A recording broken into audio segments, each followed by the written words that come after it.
Good day po mga idol. Ayan, so napakarami po kasi nagtatanong sa amin kung paano daw po mapadami ang bunga ng dragon fruit. Ayan, so napapansin po kasi nila dito sa farm po namin na palagi pong madami yung bunga ng mga dragon fruit. By the way po, September 9, 2023 po ngayon. At itong ipinapakita ko po sa inyo, ito po yung mga namukadkad kagabi at nung mga nakaraang araw.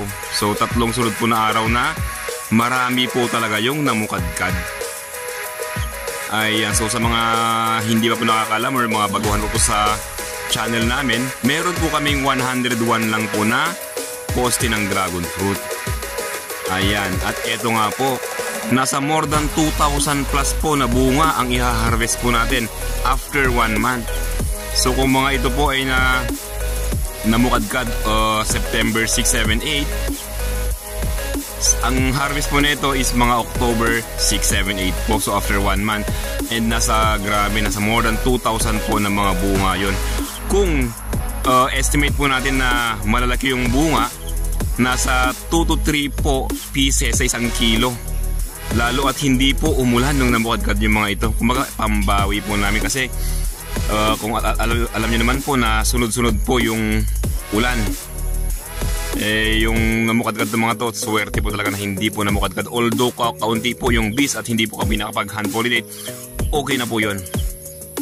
Sure po na mabubuhay yung bunga at lalaki siya. So paano nga ba maparami ang bunga ng dragon fruit? By the way, yung ipinakita ko po kanina na poste po, yung una, yun po yung ating mga 5 years old. At itong pinapakita ko po ngayon ay ang ating mga 3 years old naman po na dragon fruit. Ay, may mga hindi pa pala ako na-harvest, na i-harvest na po yan. Napakasimple po ng sikreto namin at i-reveal ko na po sa inyo. Ito po mga idol. Ayun! Sa lupa lang po mga idol, sa nutrients lang po. Ayan. Kung mapapansin nyo po mga idol, no? Yan.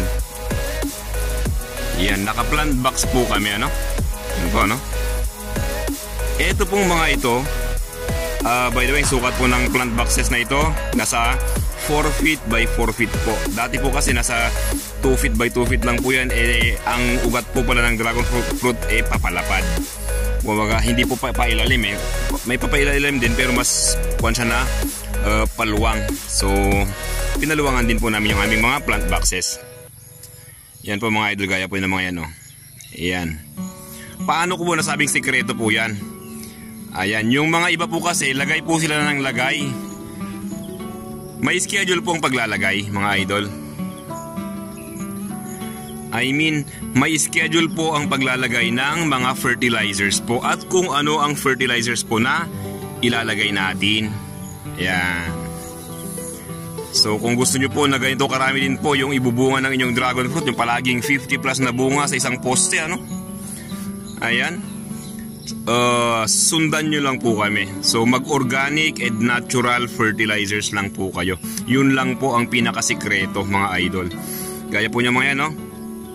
Ang laman po niyan ay hindi po lupa.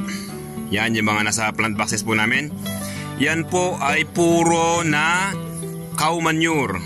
Yung mga dried po na cow manure, goat manure, lahat po ng animals na ang kinakain ay damo, maganda pong ipang-abono yung kanilang mga dumi. Kumbaga mas maganda po yung mga dumi ng kalabaw, baka, kambing kesa po sa baboy, sa dumi ng baboy, sa dumi ng mga chicken. Kasi yung mga yun is kumakain sila ng feeds, mainit po kasi yung mga yun, pag feeds ang kinakain. Yung mga damo lang po ang kinakain, yan, okay po yan mga yan. Organic po yan mga idol, no?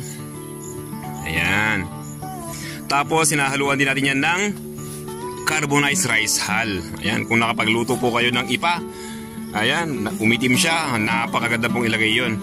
Yung pong kusot, or yung sawdust, galing po sa mga furniture shop.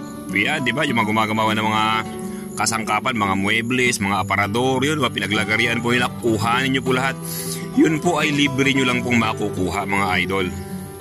Kunin nyo po lahat, yun po yung ating ilalagay dito. Kung marami po kayong kokopit, ayun, sa amin nga lang po mga idol, mahal ang coco peat dito sa Pangasinan, kaya hindi po kami nagamit. Pero kung meron kayo, kumuha po kayo at ilagay po ninyo.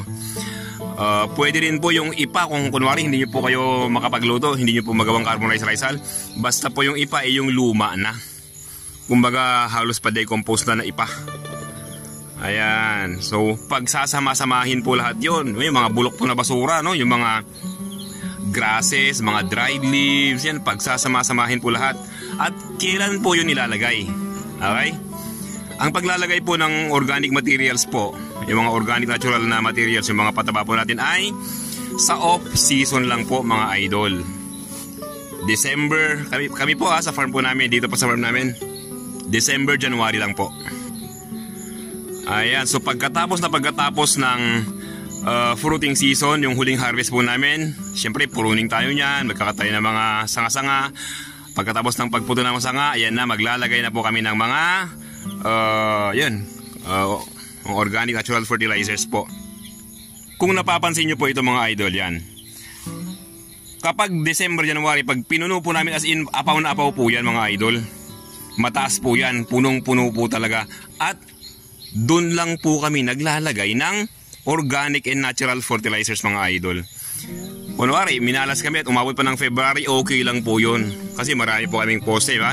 Pinupuno po kasi namin to. Kasi sa isang poste po kasi, sa isang plant box po as in sako-sako po ang ilalagay natin. Hindi pwedeng isang plastic bag lang, gano'n, na hindi pwede.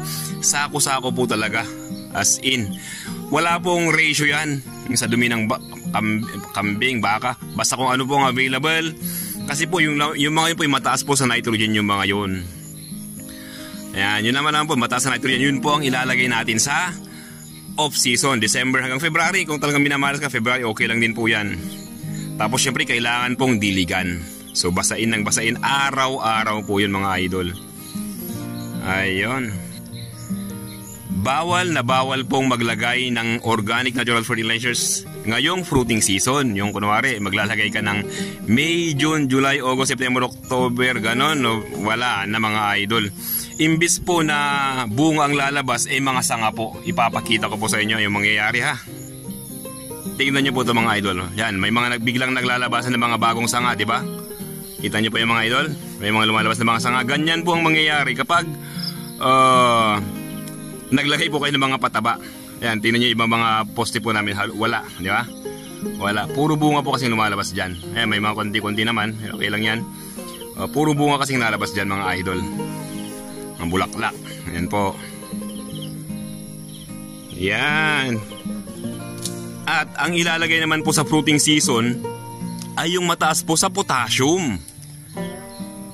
Yung potassium po kasi ito po yung pampatamis ng bunga. Ano pang ginagamit namin? Siyempre organic pa rin. Ito po yung balat po ng saging na ibinabad po sa tubig. Ayan, kung may drum po kayo dyan, lahat ng balat ng saging ilagay nyo po. Kayo, kung marami talaga kayong saging, di yung mga sobra, ilagay nyo lang sa drum, di ba? May lagyan nyo ng net para hindi marumi. Then yung tubig niya, yung katas niya, after 3 days kasi yun, pwede nang ipadilig. Araw-araw nyo pong gamitin, dagdagan lang ng dagdagan yung tubig. Yun po yung ating pampatamis ng bunga. Ano pang pwedeng ilagay sa fruiting season? Ito po yung kalpos. Yung mataas po sa calcium at phosphorus. Yun po kasing kalpos, maganda po sa ugat ng halaman yan. Ayan, pampalago ng ugat. Then, pampatibay po ng tanim. Pampalaki din ng bunga po mga idol. Kalpos. Mataas sa calcium at phosphorus po. Ayan, sa mga hindi po nakakagawa ng kalpos, may nabibili yata. Pero di ko rin po sigurado. Ito po yung eggshells na ibinabad sa suka. So may mga video po kami nun. Tingnan nyo lang po sa mga videos ko. Marami po, mga 3 yata tungkol sa kalpos mga idol. So yun na, nasabi ko na po yung sikreto mga idol. At lahat po talaga ng sikreto sa farming sa dragon fruit ay nasa videos po namin. So tiyagain nyo na lang po na panoorin, no? So open book ang, basta may mga questions po kayo sa dragon fruit farming, sasagutin po natin, no? Nagsasalita po kami sa dragon fruit farming based lang po sa aming experience nga po pala. So hindi naman po kami expert, no, pero nasa 6 years na rin po kami sa dragon fruit farming. At yan, na-experience namin lahat ng in and outs or yung good and bad ng DF farming. So marami po kami share sa inyo. Kung may mga questions po, mag-message lang po sa akin sa aking Facebook Messenger o kaya dito po sa YouTube. Nasa description po ng video po na ito. So yan, question and answer lang po tayo din yun. Magtulungan po nating patasin or iangat ang dragon fruit farming sa Pilipinas, mga idol.